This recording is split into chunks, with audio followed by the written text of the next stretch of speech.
Welcome to Second Saturday Conversation, where we explore Christianity in and for the 21st century. We're in the season of the church year called Epiphany, which means something from the depths comes to the surface.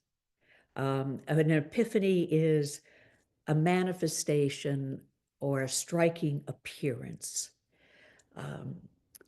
something that arises, emerges from us. Epiphany is the word that epiphany comes from, but if I kind of parse it out to epi and phanos, epi is surface and phanos is torch. So I think of an epiphany as something from the depths that comes to the surface, and maybe even lights our way. It changes the way we see things. It's a kind of aha experience. It's knowing something that maybe we didn't know before, something like that. And when we have an epiphany, we tend to want to concretize it. We tend to want to objectify it. We tend to want to explain it or make a statement about it. And I want to suggest today that in terms of an epiphany, that we let an epiphany be an epiphany.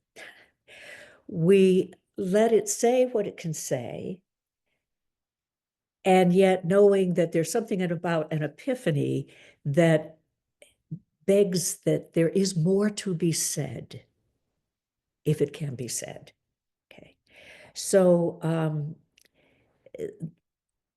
in a sense, I'm suggesting that we value our ability to be, or our ability to be inarticulate, and that we value that because it suggests that there is something that is not quite complete, not quite exact in the kinds of things that we perceive from a depth perspective and that addresses us at a depth perspective.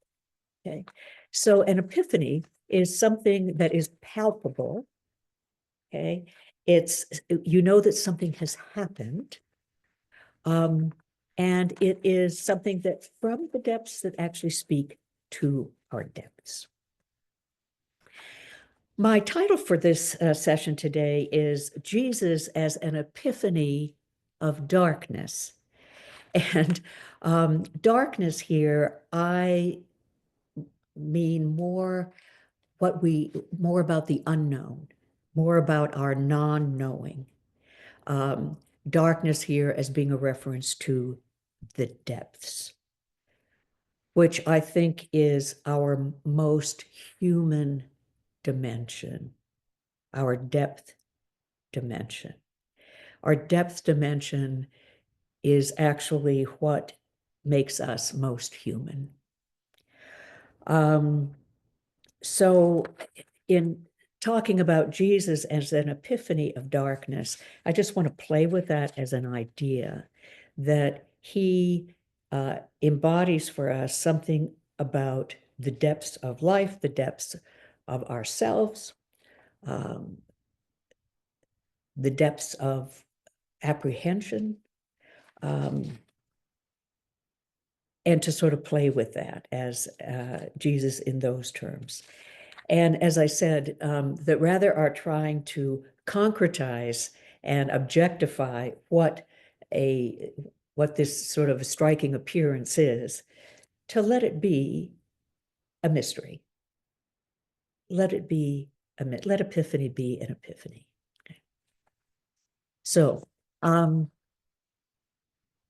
Jeff, I'd love you to talk to us a little bit about the plenary time, and because that'll be an opportunity for you all to respond to some things that I'm suggesting. And so Jeff, sort of orient us to that time. Good morning, Marianne, and good morning, everyone who's here. It's great to see everybody again in 2025. Oh my goodness, that's right. Here we are. So as Marianne said, after she has shared her observations, you will have an opportunity to ask your questions, share your wonderings, and interact with Marianne during our plenary time. And that will be a time for us to really sort of dig deep into how what Marianne is sharing with us is landing with us, how it impacts us. And in order to give as many people as possible an opportunity to interact, we ask that you keep your comments to 2 minutes. And by way of gentle reminder, if your time is going over 2 minutes, I'll just put up a finger like this to let you know that it's time to sort of wrap it up. If you're like me, you may be the kind of person who kind of thinks out loud and can be a little bit rambly. I'm very guilty of that myself. And so what I encourage you to do is to really compose what you'd like to say before you raise your hand. And the way that you raise your hand is if you look at the menu bar at the bottom of your Zoom screen, you will see a little heart that says react. If you click on the arrow next to that, you can see the opportunity to raise your hand. If you raise your hand like that, it'll put a little icon of a raised hand in your video screen, and that'll let me know that you'd like to speak, and we'll call on people as we're able. So thanks for the opportunity to share that, Marianne. Yeah, oh, you bet, Jeff. Yes. And let me say that what I'm playing with today is a little bit of a thought experiment.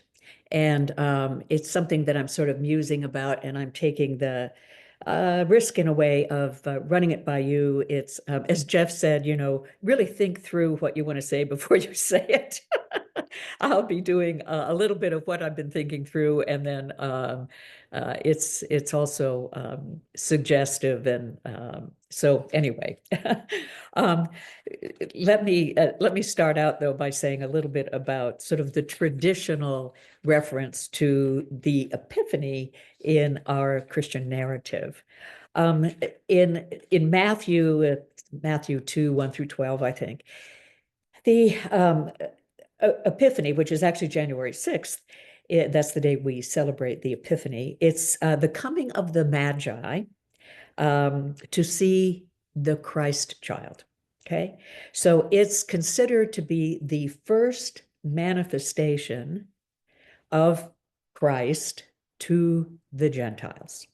Okay, so that's kind of that's where the Epiphany idea comes from. It's like these guys come from outside of the Judean area, and they've heard about the Christ child, and so they want to come and see him.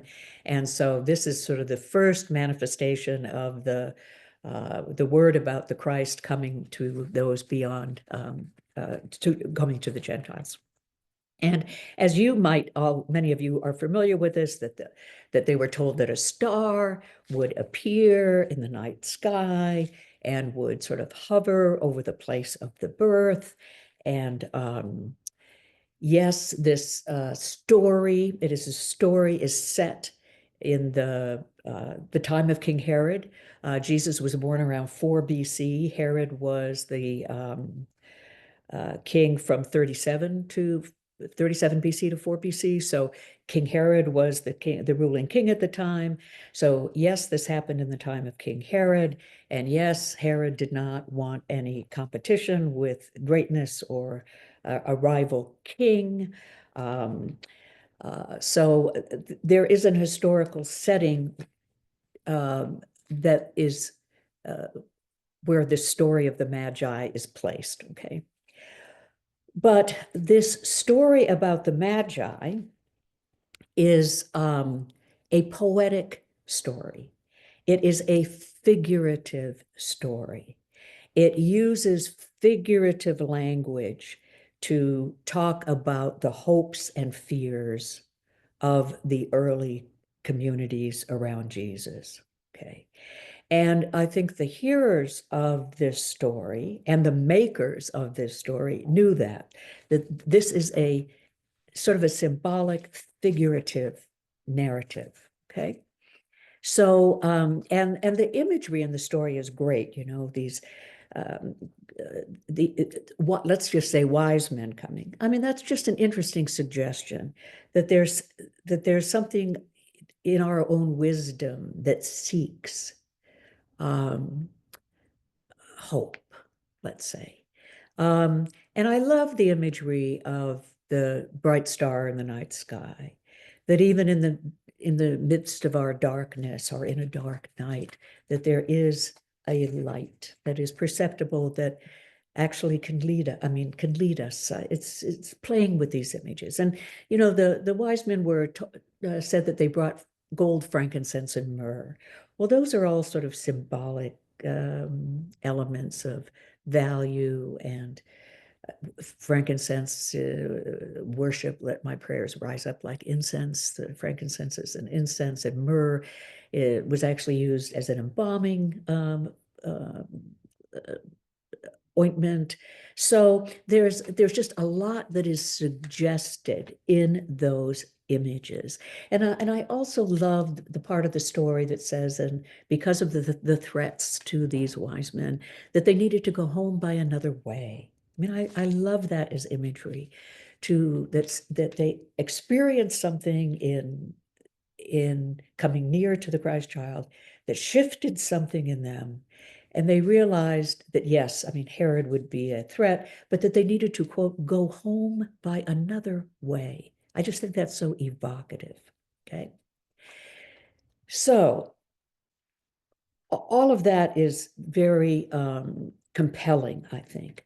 But I think we have tended in the church to literalize this. And I mean, I know of people who have spent time trying to figure out who these wise men were. Were they actually really astrologers from Phoenicia or something? Or and to really try to identify them factually.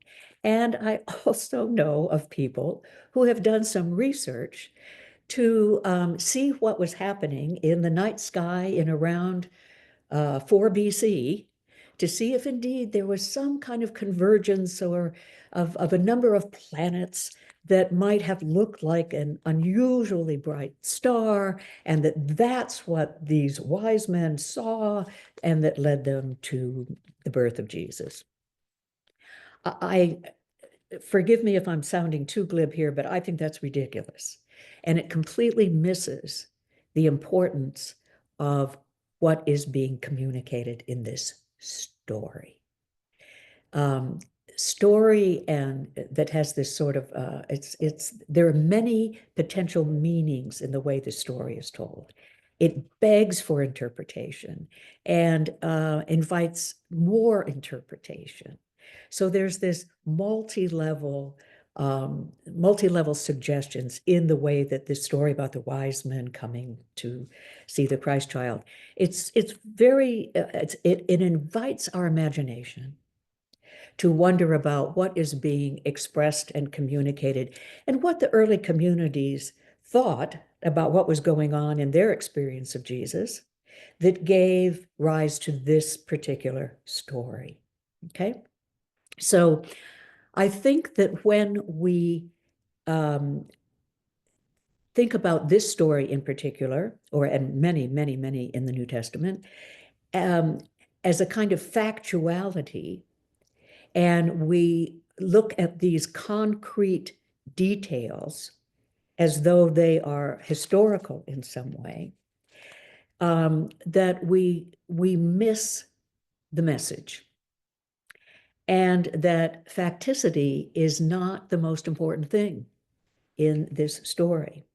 The effort of the story is to evoke and suggest some meaning. And in a way, what a pity to ruin a good story, trifling with facts. Okay, so today, part of where I'm going today is to suggest to all of us that when we think about Jesus or the Jesus stories or whatever, we think more metaphorically than in terms of facticity. Okay, because I think that's how the stories were intended, and I think that that's where the meaning can be evoked. And in thinking about just the story of the Magi, for instance, it's like, where can we go to talk metaphorically? I would like to think it's the church. That's the place where we can go and renew our imagination. But when the church starts taking these stories more literally and think that that's what they're about, more journalistic than poetic, or more flat prose, and I don't mean to degrade prose, but more flat language than dimensional language, I think we're missing so much. So let me just say, prose, interestingly enough, comes from prosa oratio, which means straightforward. So prose is important, but it's more straightforward language. Poetic language, poetry, comes from the word, as you know, poiesis, which means to make or to create. It invites imagination, which is one of the depths of our human identity, which is, I think, so important and to be valued and explored anew, afresh. But poetry, to make, to create, the poetic language gives a special intensity to the expression of feeling. I mean, it's a distinctive style that invites the reader's imagination. It's figurative language that, as I said, has different levels of meaning than the literal or surface meaning of something. Okay. Poetic language has multiple shades of meaning. It's not a summary. That language is not a summary, but it encourages us it invites us to put words to feelings that we can't otherwise describe. Okay. So it's an invitation to say what can't be said. Okay. Because so much of what we experience is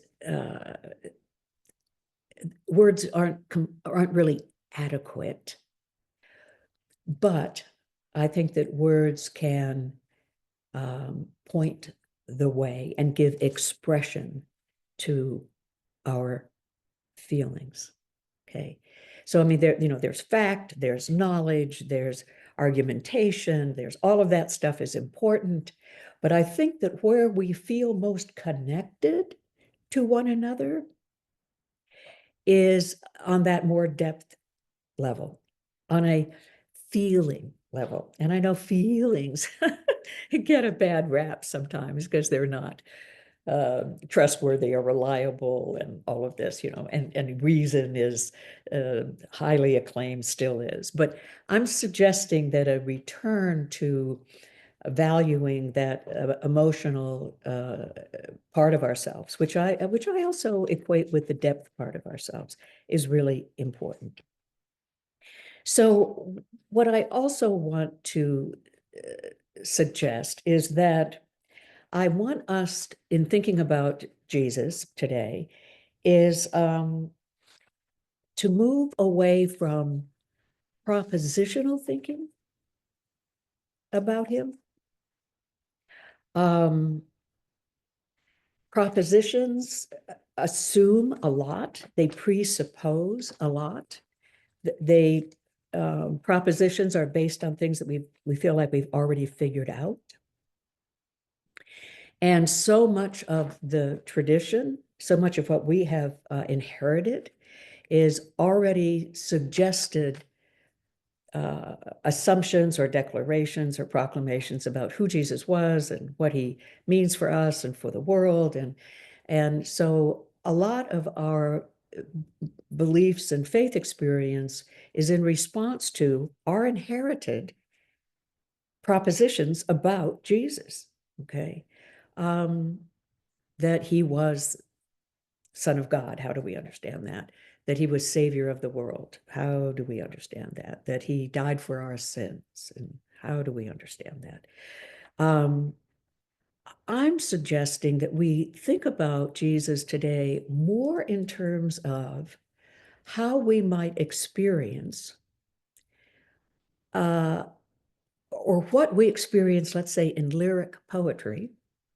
And lyric poetry addresses and evokes emotion, deep feeling, sort of the mystery of the depth perception, perceptions and experiences.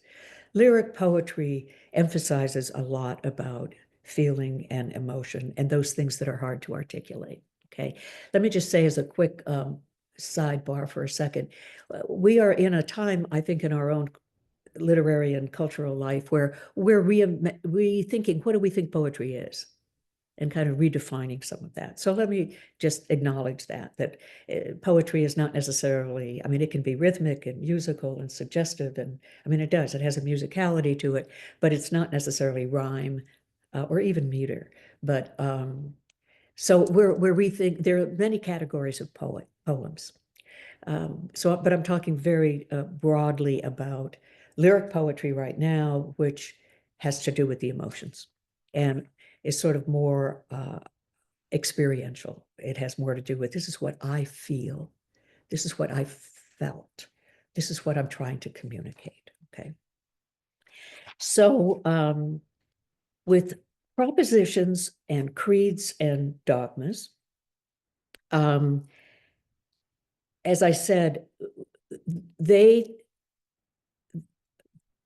those, prose is useful. Prose is useful for us.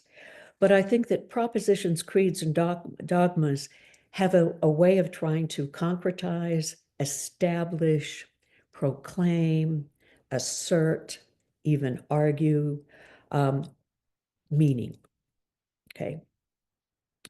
And language, as we know, is incredibly powerful. And it's language can give life to us and it can destroy us too. I mean, so language is very powerful. It's one of these capacities that we have as human beings that I think we need to spend more time thinking about. And language can be very performative. It actually creates experience. It can create an experience as well as reflect an experience. So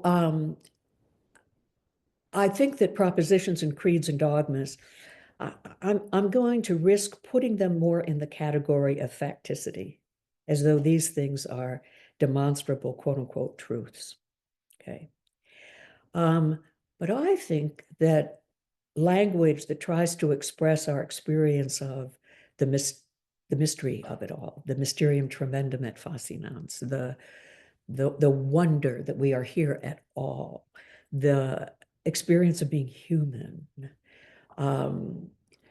that language of factuality is really inadequate for that. And that we seek language, use language, employ language in a very different way when we're talking about our depth experiences, okay? And I think in the church, we have maybe made a little bit of a mistake to try to talk about the narratives as well as Jesus in a more factual way than in a more poetic, suggestive, evocative, open way. Okay, this is kind of what I'm playing with.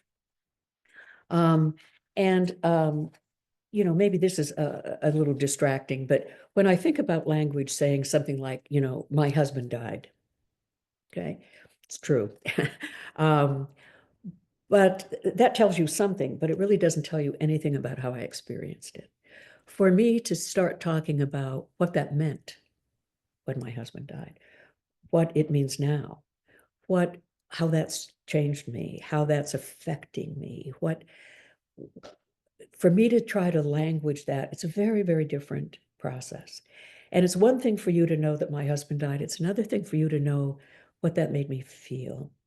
And hunches, if you have felt anything like, if you've had a loss similar, you will be able to connect with me on that.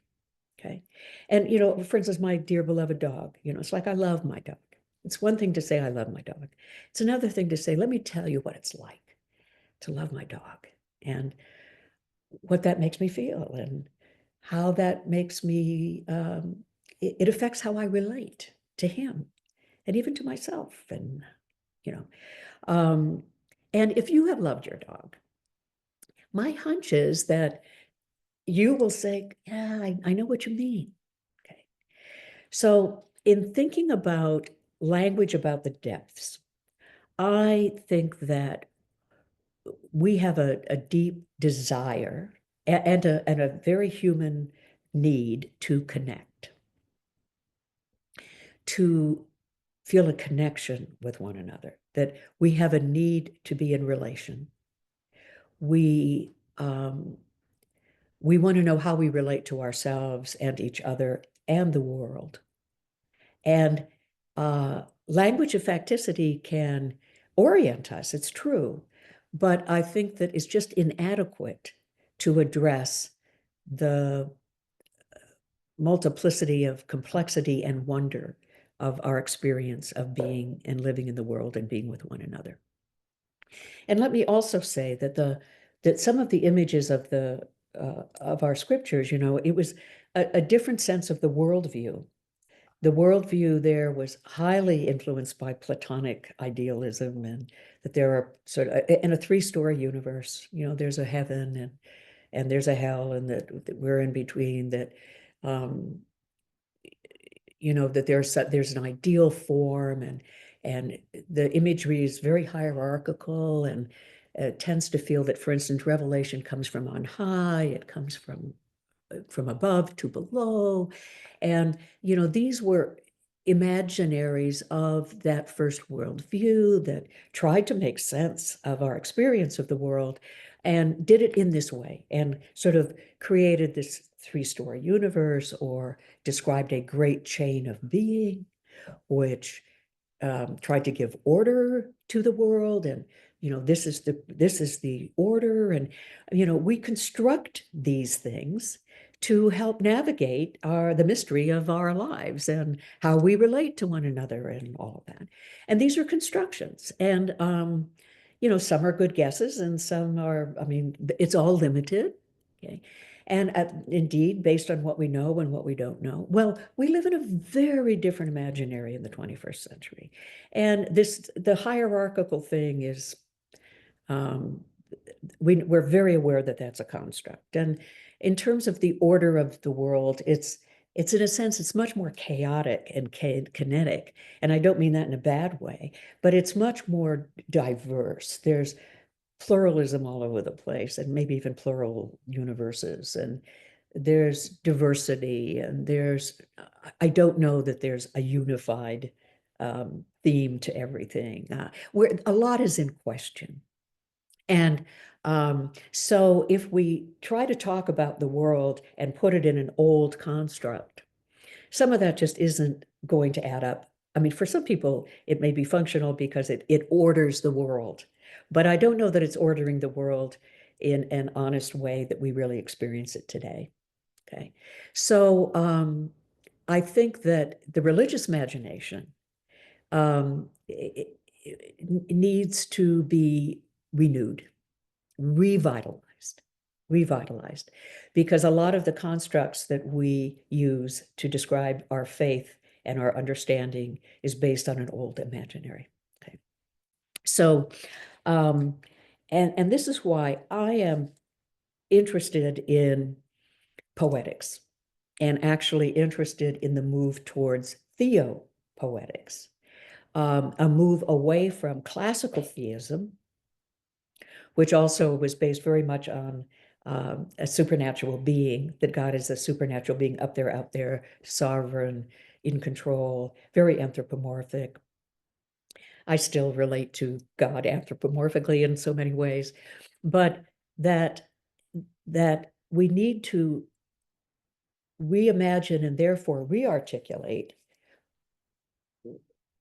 that in which we live and move and have our being. And why I am interested in poetics, to make, to create.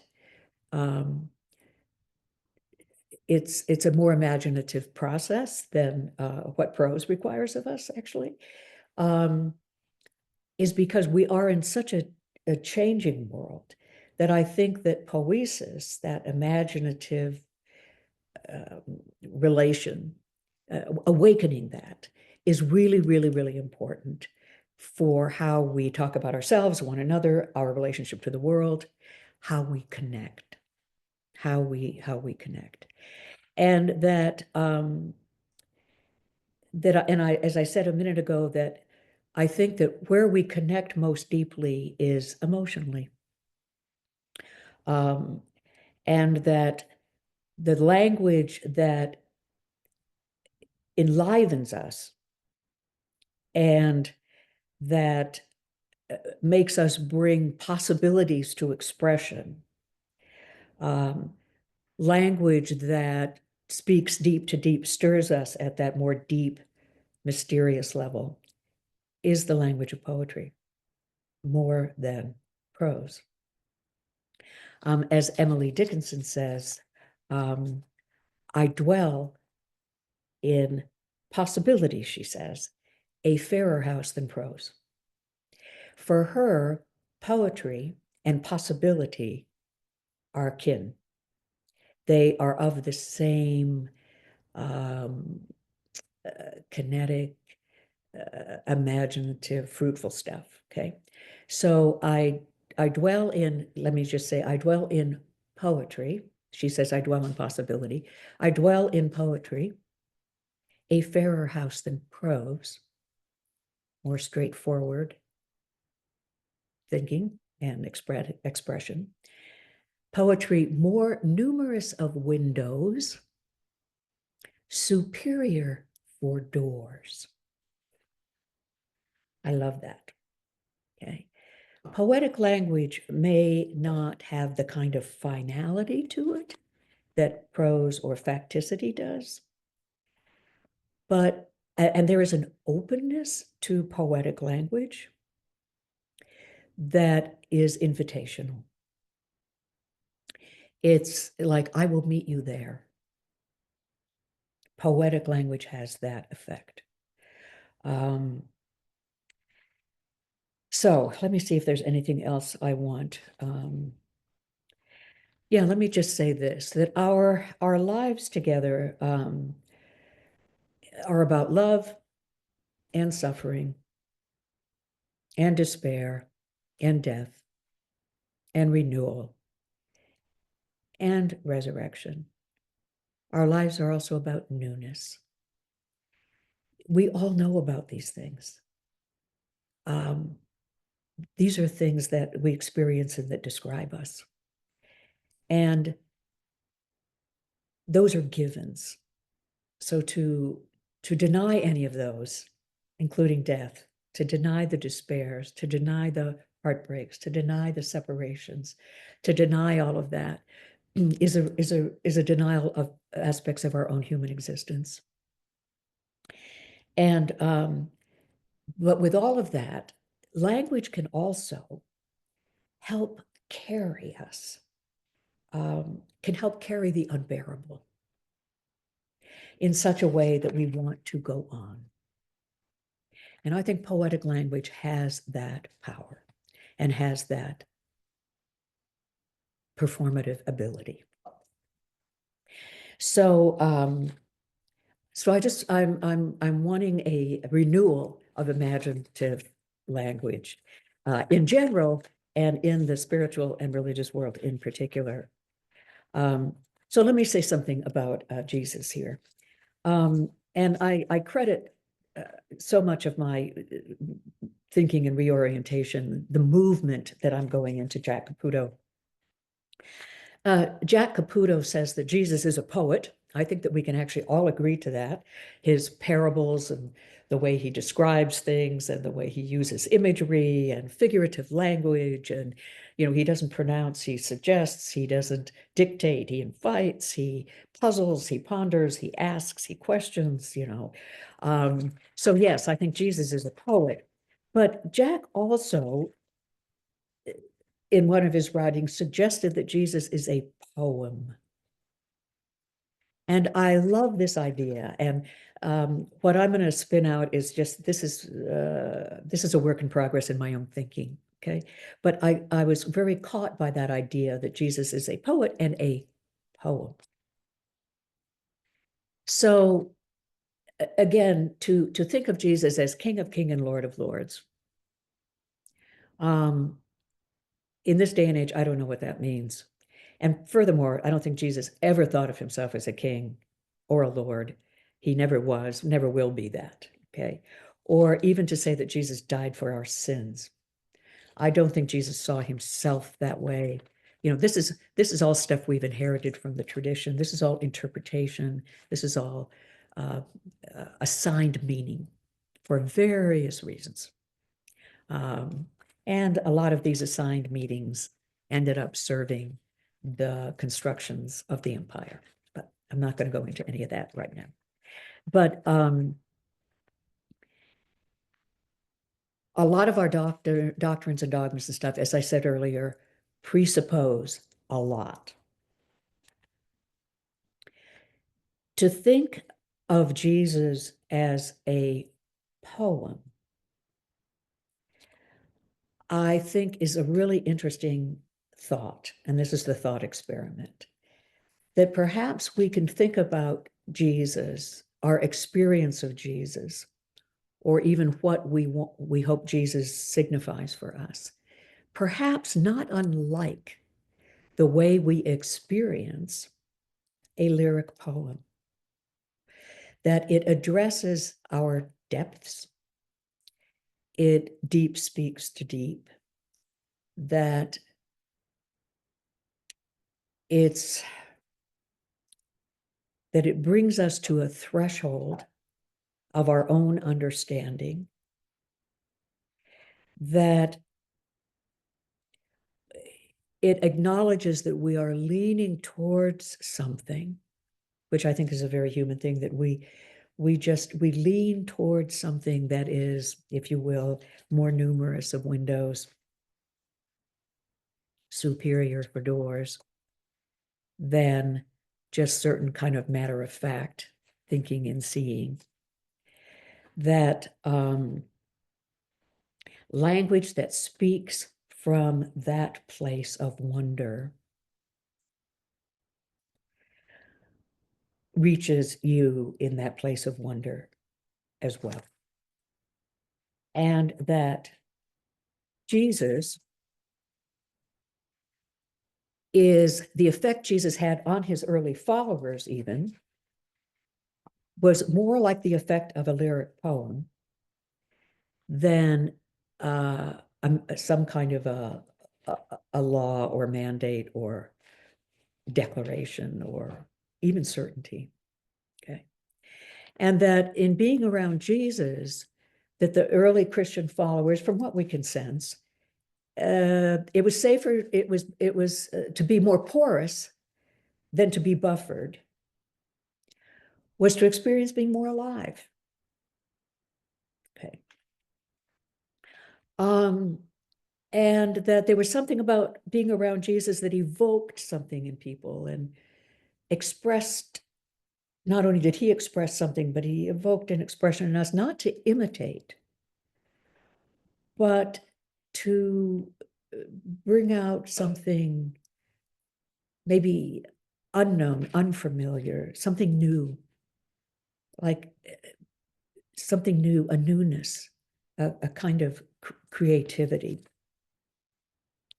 And all this may be sort of indeterminate, but there's that sense of possibility with indeterminacy. And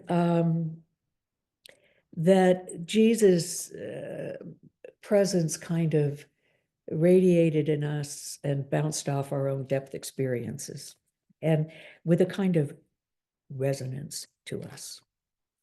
And maybe also helped us realize, awakened in us, that, you know, actually we can bring life from death. We can bring sorrow. We can bring life from sorrow. We can bring justice from injustice. That we have a creative dimension to us that can be manifest. Okay, so Jesus, to experience Jesus as a poem, and then I play with the notion that Jesus is word made flesh. Word here not as logos, okay, but word as poem or word as poesis. Okay, I'm just playing with that Jesus as word, Jesus as poesis, not so much as logos. And that Jesus indeed, as a poet, his teaching style, his preferred teaching style was as parable. And it's what Emily Dickinson also says, tell the truth, but tell it slant, or everyone be blind. The truth must be shown gradually, or everyone be blind, she says. So I think Jesus arguably is a poet. Let me quote something from Shakespeare. I love this quote. I think it's from Midsummer Night's Dream. An imagination, as imagination bodies forth the forms of things unknown, okay, as imagination bodies forth the forms of things unknown, the poet's pen turns them to shapes and gives to airy nothing a local habitation and a name. Okay. And as imagination bodies forth the forms of things unknown, the poet's pen turns them to shapes and gives to airy nothing a local habitation and a name. I think Jesus gave local habitation and a name to all kinds of things, including God.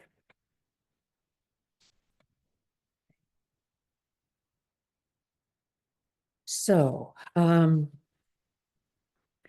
Jesus as an epiphany of darkness, an image of something from the depths, an event that actually we did not see coming.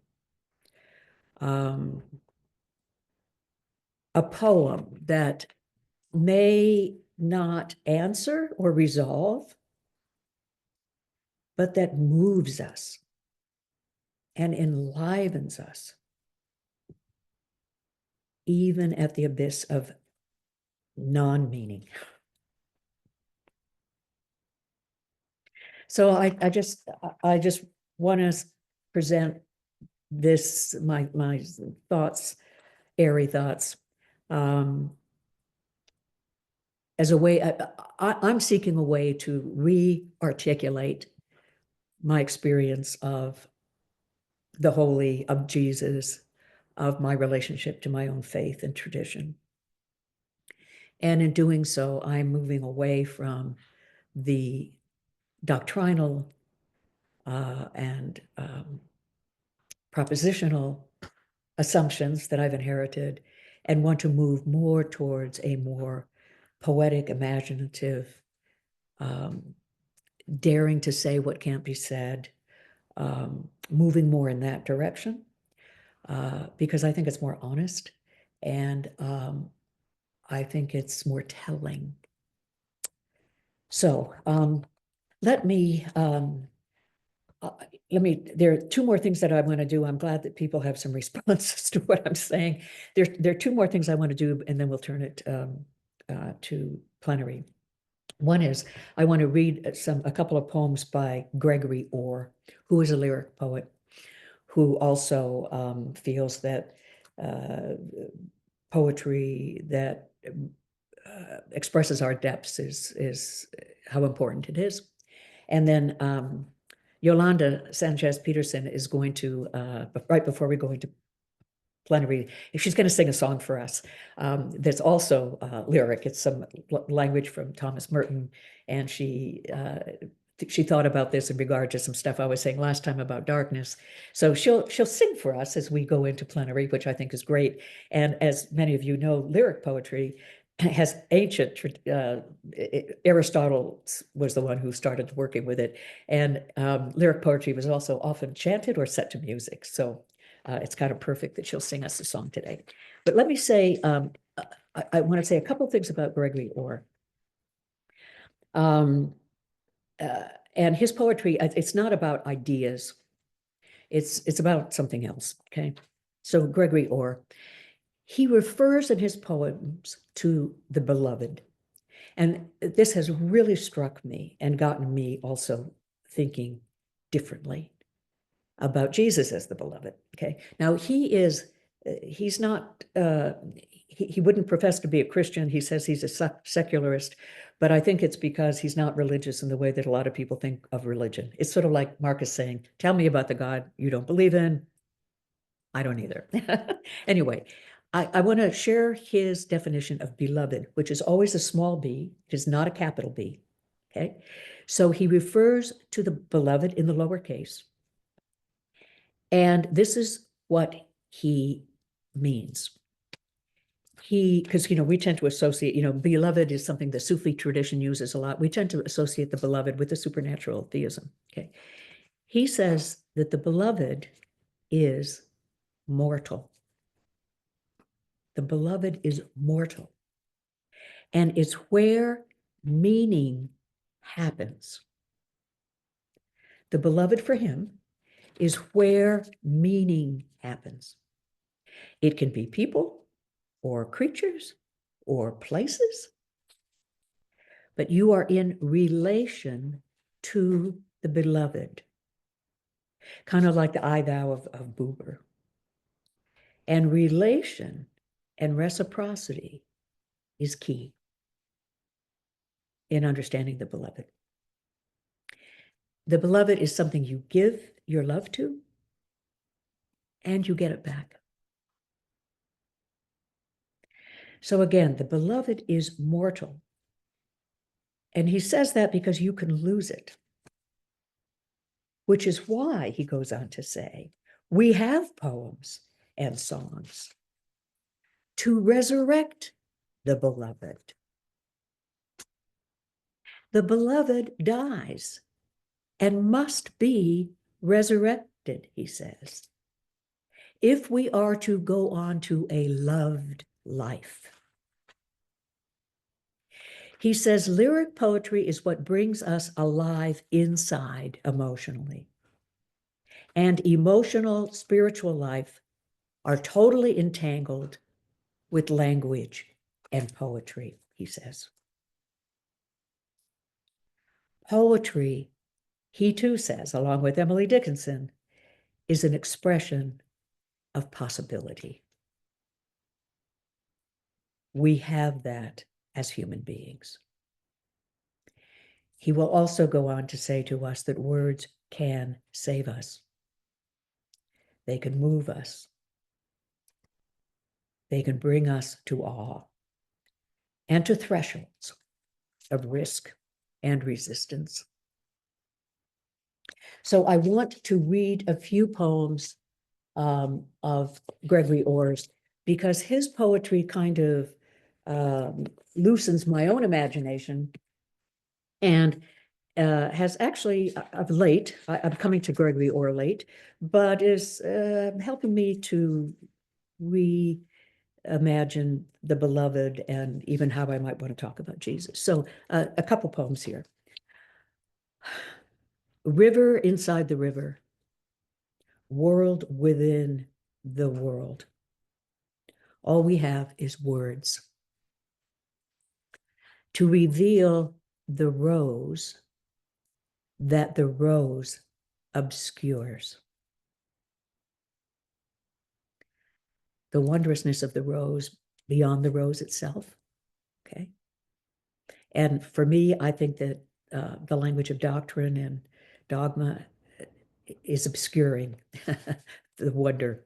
So let me just read this again quickly. I'm not going to over-comment on these poems. River inside the river, world within the world. All we have is words to reveal the rose that the rose obscures.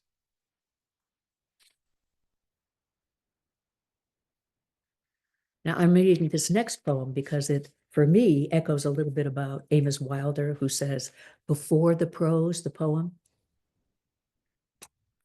And I would say that before the poem, an apprehension.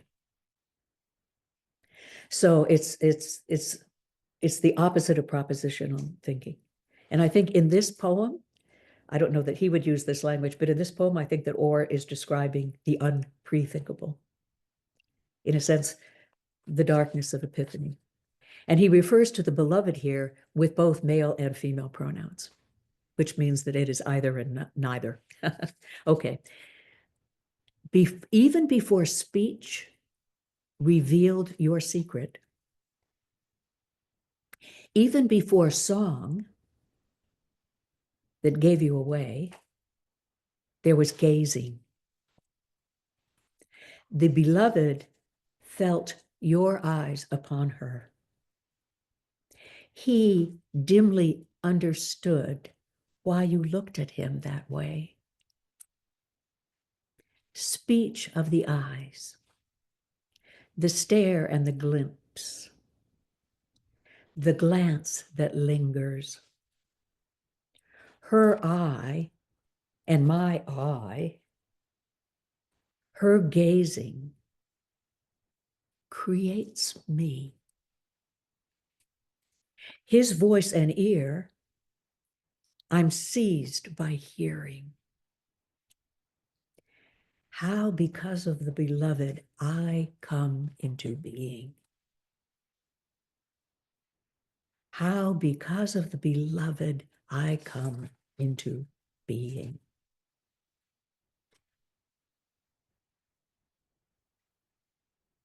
Do words outlast the world they describe? Do the things fall away, leaving only the husks of their names? And what does their perishing ask of us? You know, I think about the bankruptcy of a lot of our language about God, right? So leaving only the husks of their names. And what does this perishing ask of us? Lift up, lift up. A song could redeem them. A poem could fill them with life again. Don't we owe the world at least that much that gave itself so freely to us? Two more. The world comes into the poem. The poem comes into the world. Reciprocity, it all comes down to that. As with lovers, when it's right, you can't tell who is kissing whom. And finally,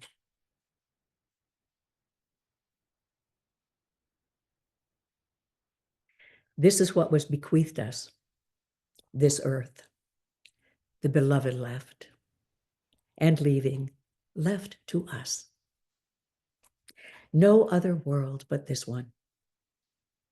Willows and the river and the factory with its black smokestacks. No other shore, only this bank on which the living gather. No meaning but what we find here. No purpose but what we make. That and the beloved's clear instructions turn me into song. Sing me awake.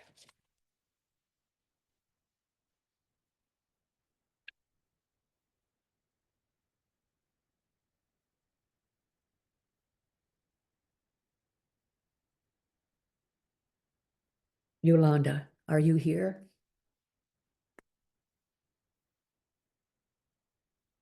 Is Yolanda here today? Yes, I'm here. Do you hear Okay, me now? I think so. Okay. We'll have Yolanda sing us into plenary. This song is called Love Winter When the Plant Says Nothing. Love winter when the plant says nothing. Low silent branches touching snow. Love winter when the plant says nothing. Oh, love, silently grow. Oh, oh, oh, oh. Fire, turn deep within. Our heart seed has been promised your light. Fire, burn deep inside. We can no longer hide our song in the night. Love winter when the plant says nothing. Low silent branches touching snow. Love winter when the plant says nothing. Oh, love, silently grow. Oh, oh, peace, come bless this madness, our tears and our gladness, as we wait for thee. Peace, bless this our growth, this time that is both our silence and song. Love, winter when the plant says nothing. Low silent branches touching snow. Love, winter when the plant says nothing. Oh, love, silently grow. Oh, oh. Thank you, Marianne.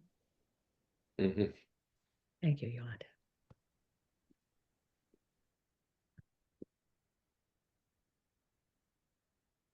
Let's just wait for a moment. And then Jeff, you can lead us into plenary.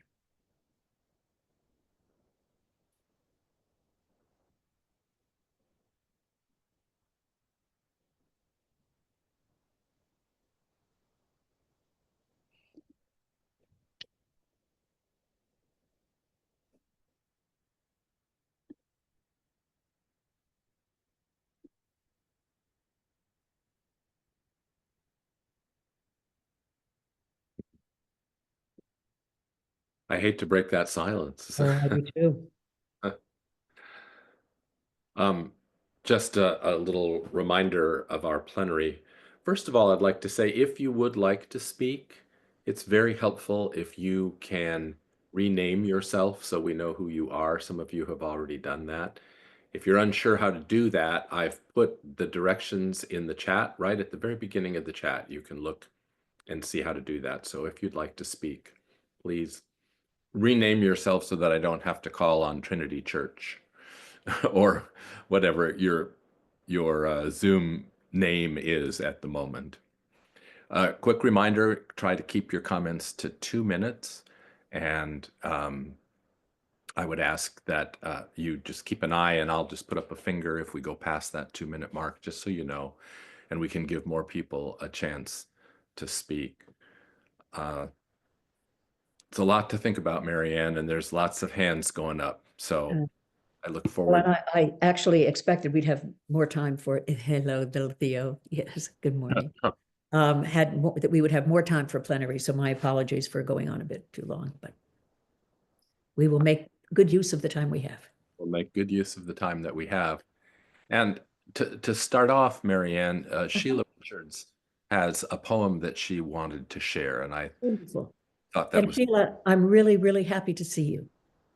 Mhm. Oh, and undo your You're muted, Sheila. yes. There we The go. silence speaks, but I'd rather you be unmuted here. All right. My name's Sheila Richards, Aberdeen, South Dakota, retired elder in the United Methodist Church, and I'm 84 years old, and my husband recently died. This is T.S. Eliot, The Journey of the Magi. And today's one of the first times, Marianne, that I've thought of using the word metaphor. I've never believed the story actually, but at any rate, this is the way T.S. Eliot put it in 1927, and it haunts me every day. I'll read a little faster than I might with a poem due to the time. Great.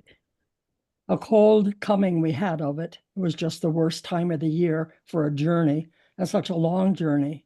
The ways deep and the weather sharp, the very dead of winter. And the camels galled, sore-footed, refractory, lying down in the melting snow. There were times we regretted the summer palaces on slopes, the terraces, and the silken girls bringing sherbet. Then the camel men cursing and grumbling and running away and wanting their liquor and women, and the night fires going out, and the lack of shelter, and the cities hostile, and the towns unfriendly, and the villages dirty, and charging high prices. We had a hard time of it. At the end, we preferred to travel all night, sleeping in snatches, with the voices singing in our ears, saying, this was all folly. Then at dawn, we came down to a temperate valley, wet, below the snow line, smelling of vegetation, with a running stream and a water mill beating the darkness and 3 trees on the low sky, and an old white horse galloped away in the meadow.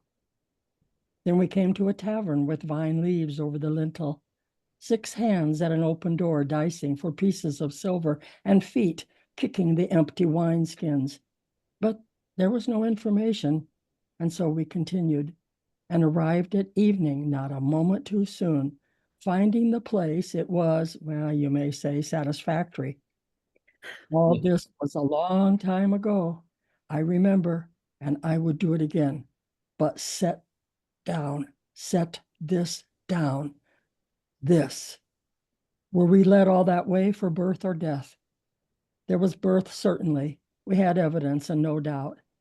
I'd seen birth and death, but had thought they were different. This birth was hard and bitter agony for us, like death, our death. We returned to our places, these kingdoms, but no longer at ease here in the old dispensation with an alien people clutching their gods. I should be glad of another death. And what haunts me is no longer at ease. And that as we leave this metaphorical place as well and return to our homes, I am not at ease with the old dispensations. I'm haunted by it. Thank you for listening to me. Oh, thank you. And by the way, from how I see your screen, there is a bright light right over your head that looks like a bright star in the night sky. Do others see that too? Yes. It's wonderful. Wonderful. And I love it that we have been led all this way to birth and death. We've been led all this way to birth and death. Sheila, thank you. Thank you. Thank you. Yeah. Thanks, Sheila. Nuran Almer, Nuran, you had a question in the chat, and I asked if you would mind sharing that. Yeah, thank you, Jeff, and thank you, Mariana. I just have a question regarding where you said that the word became flesh, and there's a difference, and the flesh means, in your point of view, poem rather than logos. Can I know what's the difference in your point of view between logos and poem, please? Thank you. That's not a question, though, is it? The question was, what's the difference between logos and poem? Actually, that's a brilliant question. I thought so too. Yeah. And let me just say, perhaps there isn't. Perhaps logos is more poiesis than it is reason.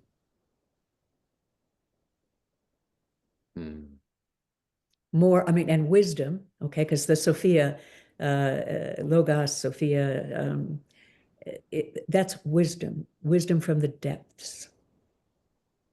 So it's a great, great question, because that tells you my domestication of the word logos and how important it is we return to what do these words really mean. So thank you for that. I love that. Yeah. I appreciate that very much. And perhaps that is a reminder to us all that we have these deeply entrenched ideas of what these things mean, because that's been handed down to us and we've accepted. Because Logos and Sophia are kindred. So thank you for the question. Lovely. David, do you want to unmute yourself? Okay, I can be brief. I thought this, you were pretty wild today. Jesus as a poem. Mhm. Boy, that's going far left. I don't know what, I don't know whether even. Thank you for recognizing it went left. Which is, you know, the heart is a little to the left. We all know that, right?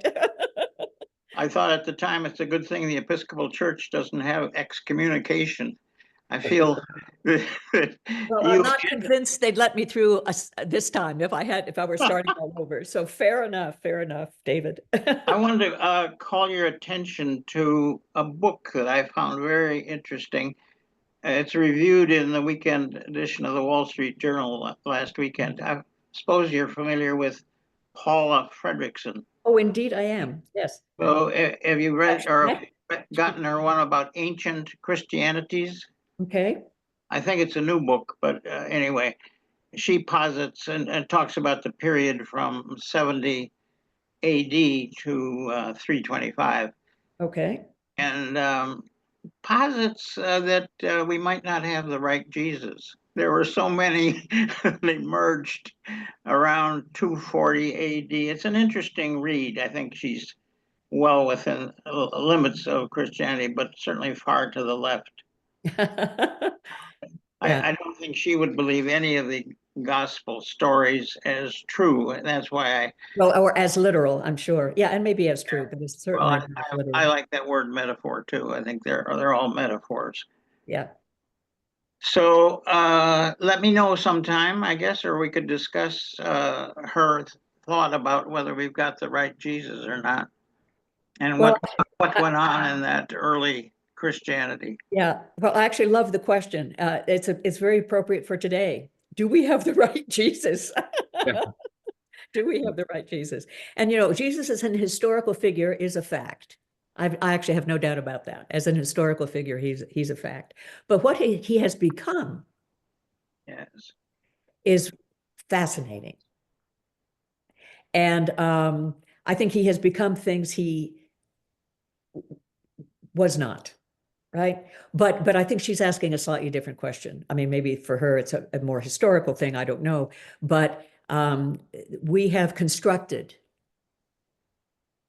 Jesus in so many ways.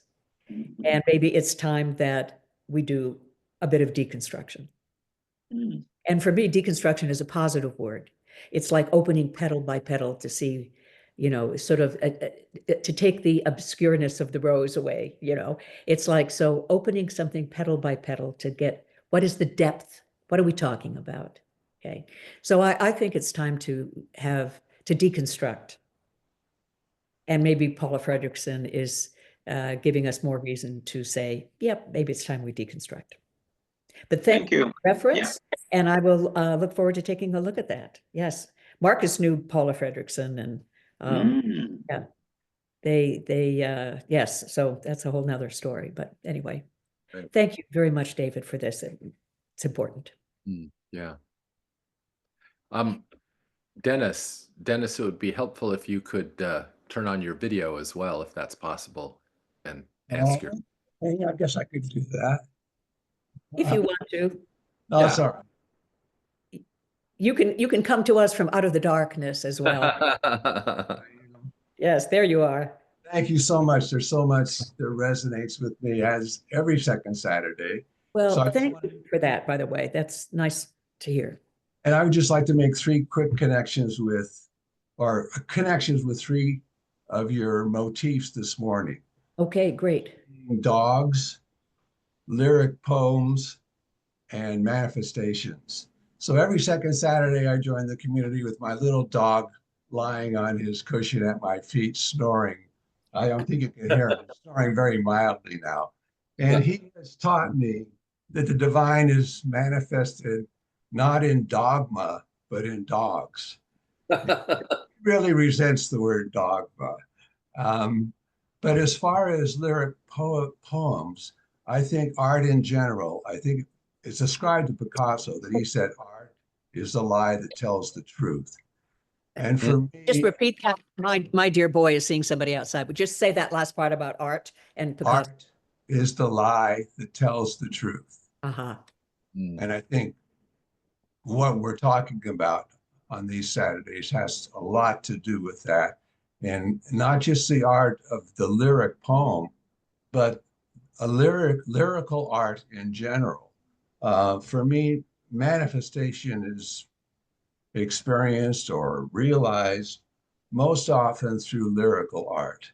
And I just wanted to offer two examples of that. One that I've known for a long time through film, and probably many of our community have seen this movie, but it's by the German director Wim Wenders, called Wings of Desire. It is amazing. And much of the writing is taken from reworking Rilke. Okay. But the story, the narrative, the writing, everything about it. And it's very incarnational too. So I watch it every Christmas. And so that's for film. And for literature, a book I just finished reading that I don't know how I got it. It was somebody passed it on to me, and I can't remember who, but it's amazing. It's by the Irish writer Niall Williams, and Niall. It's called This Is Happiness. This is Happiness. This is Happiness. Okay. That's a Williams I have not read. Oh my God. Yeah, he's amazing, isn't he? He's amazing. Yeah. Yeah. So I just wanted to pass those two works on. So if all of what you're saying resonates with all of us, which I think it does, and you want to find some manifestation that you haven't experienced before, read that book. Dennis, I so appreciate that name again. Dennis, I'd like to put it in the chat. His first name is Niall, Niall. Last name Williams.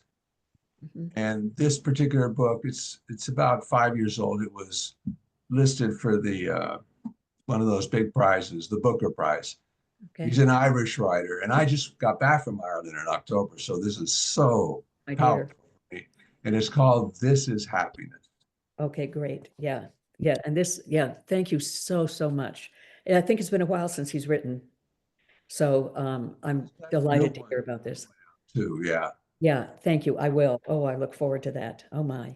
Thank you. I love your expanding lyric art to, I've been, emphasizing the poem, the poesis thing, but lyric art, which is also poesis. Art is poesis. Art is so thank you for that. Yeah. Oh, Dennis, thank you for being with us today. Thanks for sharing that stuff. Thank you. Yeah. Thanks. Robert Granger, can you unmute yourself? That's great. Thank you. Lower left-hand corner. There we go. God, my image bounced around. Oh. Yeah, so this just really resonates with me also this morning, and kind of relates to some reflections I made over the Christmas time, and part of that is that I've been following a philosopher at the University of Toronto, John Vervaeke, and he talks about the ways we know, and he describes propositional knowing, but in his descriptions of experiential knowing, or this idea of experiences, he frames it as the fact that we are agents in the arena, that we are active, and sometimes I think experience comes across as being passive. Experience is something that happens to us. But the agency of our actions in the arena, and I like to think of it not as agents in the arena, but as entangled agents in an arena of possibilities. Yes. Okay, because it's this unfolding of the possibilities, and we participate in making those possibilities become reality. Exactly. Okay, so with that in mind, I'll add the word to this idea of Jesus as poetic, the scientific term autopoiesis. Mm-hmm. And autopoiesis, coming from the same root, is our ability as a living being to reproduce and to create ourselves. Right. So there's an action associated with this reproduction and creation and sustainability of ourselves that makes us poetic. And when we say Jesus is poetic, if we said Jesus embodies autopoiesis, we'd be Okay. using a very scientific term to describe him. So I'll end at that. Oh, that's so helpful. Robert, I love that it resonates, but you're ahead of me on this, which I love. I need help moving through this. And so this is very, I love what you've said. And I love the fact that autopoiesis is a scientific term too. Yeah. Yeah, I think that's great. Yeah. Anyway, I love what you've said. And yes, we are participants. Yeah. Yes, we are makers ourselves. Yeah. Oh, thank you. Thank you. Gee, do you want to do the next second Saturday? Part 2. I love that. So, Marianne, Andy Rosane is asking for the reference to the Gregory Orr poem collection. Were those all from one book? Actually, they are. He has a new book coming out, or it's out. It came out in 22, I think, called the book. Oh, gee. Oh dear, the book of. It's like the book of the beloved. You know, if he Googles Gregory Orr, it was published in 2022, Canyon Press, and it's like the book of the beloved, but it's a little bit more than that. And you know, the book for him is all of the expressions of the beloved. And the beloved, as I've talked about, is sort of where we find meaning. Okay. So in fact, if somebody would, Jeff, you or Carol could go to Amazon right now. It's an orange cover, and I'm sorry, it's gone out of my head, but it's like the book of the beloved or something like that. Okay. I'll see if I can look it up real fast. Oh, somebody looks like somebody just did. Oh, concerning the book. Concerning the beloved. book that is the body of the beloved. That's it.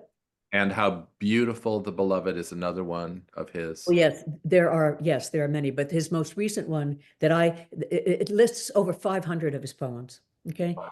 So, that's all of these can be found there. And by the way, he doesn't title his poems. So you have to find them by the first line. Okay. So, but yes, and that, as I said, that book was published in 2022. He's a very, very, very interesting poet and person. Yeah. Thanks, Marianne. Yeah. Thanks, Andy.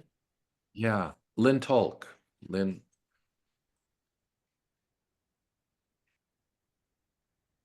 Okay. And we have we Oh. don't have a whole lot of time left, so I'm hoping to get to a couple of other people. Steve, I think, is up there. I'll try to rush. Thank you so much for this. It's been beautiful. I wish that this had been available years ago, but Well, it was, but I'm coming to this late, my dear. So well, I know, but I mean, you were here years ago. I'm These a work in resources, progress myself. So I'm on a learning curve myself. So okay, so I probably spent 10 years or more trying to come to terms with Jesus. Uh-huh. And I don't know that I ever did. Oh, One good. thing that helped me was finding the Aramaic pronunciation, which is Yeshua. Right. And that gets me away from the associations that, I have a lot of very negative associations. I grew up with them. So anyway, I appreciate everything you said. I appreciate all the resources that other people have been bringing. Oh, amazing. I was struck by your The Rose Behind the Rose made me think of Eckhart's God Beyond God, Absolutely. praying to God to rid me of the God that's in the way. Absolutely. Absolutely. Absolutely. So, Yeah. right. Yeah, absolutely. Yeah, all in the same breath, spirit, sense of things. Yeah, Yeah. thank you, Lynn. Thank you. That's great. Susan D'Amico. Good morning. Hello, Marianne. Hi, Susan. I loved this so much. It helped me to identify, put into context, and also define the feelings that I've had my whole life and why the logos never fit for me.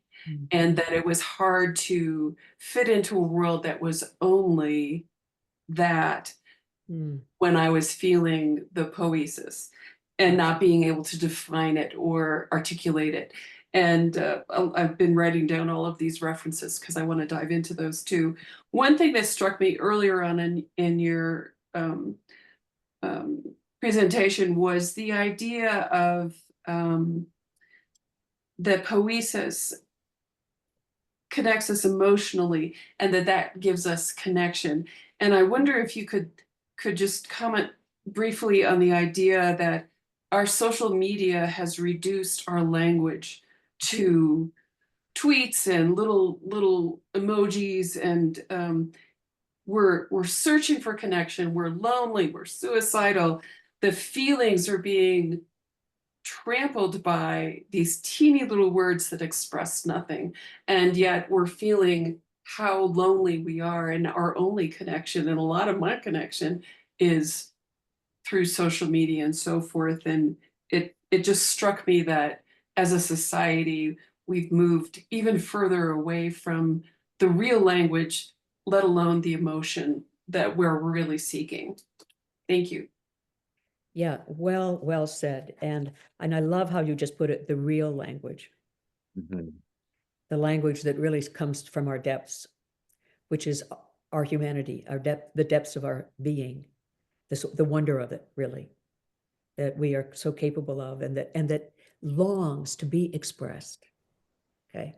I am with you completely from what you said in the beginning to now about your frustration with how does this fit with this, and this sort of intuition of poiesis. And now I realize that yes, and I think that we are in a crisis of a collapse of a kind of discourse that is dehumanizing. Yeah. For the reasons that we've talked about today. So I think we need to make haste to recover the imaginary. Yes. Yes. Thank you, Susan. Yeah, thank you. Thank you so much. Yeah. Stephen Braun.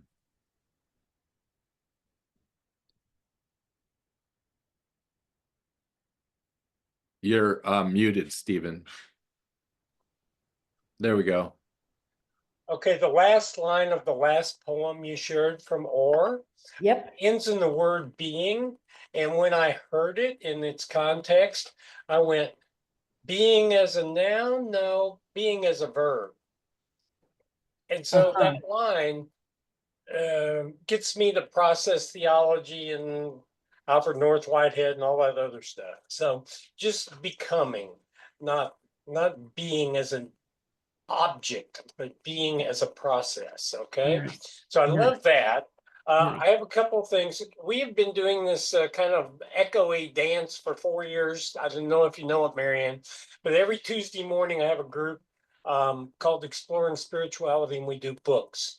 Over the holidays, I read Caputo's new one, a relatively new one called What to Believe, What to Believe. Simple Steps to a Radical Theology. Correct. I read Ilia Delia's The Not Yet God on Jung, Chardin, and relational being idea. Fantastic, right in line with what you talked about today. And then a couple of other ones are McLaren's Generous Orthodoxy and a reissue of Houston Smith's The World's Religions, retitled and expanded, so that my goal is to get everybody to think more broadly and to think through some of these guides in more depth. We have to discuss them. The same ideas you've been sharing with us for years now.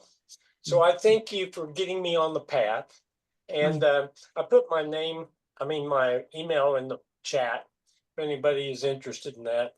Oh, good. I appreciate everything you say because I'm right there. I'm right there. Okay. Great. Jeff, be sure you send me the chat, okay? I certainly will. And Steve, let me just tell you that it's helpful for me to realize that I'm not really alone in this. Exactly. Okay. Yeah. Because sometimes when I start, like, sometimes I'll talk to Jeff the night before and I'll say, I don't know. It's just, it's like, we'll see. And who knows how this is going to land or if it will, or, and so it's nice to know that for so many of you, that there was a resonance with kind of what I'm exploring, the direction I'm moving, and it's not new. I mean, people have been moving in this direction, but the institutional church, for instance, is way far behind in this, which is really unfortunate. But so I'm catching up too. You created a web on third Saturdays, which give us more one-on-one time with each other. Even somebody has joined one of my book group coming out of that. So you are networking us without even knowing it. Great. I'm happy to hear that. And I'm glad they found you. That's delight. Thank you, Steve. Well, carry it on. Let's carry on, move on. I like the trajectory we're on to. It's possible. It's hopeful, actually. Yeah. It's hopeful. Marianne, we have a couple more, but I think we're out of time, and maybe we can continue those in our coffee hour so that you That would be great if they can continue with the stay. coffee hour. Okay, that sounds great. Let me, I realize that I have a closing. I think I have it right here. Let me just say quickly that our next second Saturday will be February 8th. And Steve, I want you to know that on the 15th of February, we'll have another small group opportunity. We'll have another third Saturday reflection, okay? And that'll be on February 15th. And then we'll have one more before the end of the program year. But next, February 8th is the next second Saturday. February 15th will be our next third Saturday reflection, and I'll send out notices about that. Our closing music is sort of all in sync with this sort of lyric way of thinking and talking about Jesus. And I am closing today with Leonard Cohen's Suzanne. So let me just read the two refrain verses that have to do with Jesus from Leonard Cohen's Suzanne. And Jesus was a sailor when he walked upon the water. And he spent a long time watching from his lonely wooden tower. And when he knew for certain only drowning men could see him, he said, all men will be sailors then, until the sea shall free them. But he himself was broken long before the sky would open, forsaken, almost human, I would say, completely human. He sank beneath your wisdom like a stone. And you want to travel with him. And you want to travel blind. And you think maybe you'll trust him. Where he's touched your perfect body with his mind. Thank you so much for being with me today. Thank you so much. And thank you so much for what you've shared during the plenary time. I deeply appreciate it. It's, I will feast on your suggestions. See you at coffee time for those who can, and otherwise see others of you February 8th and maybe February 15th. Thank you.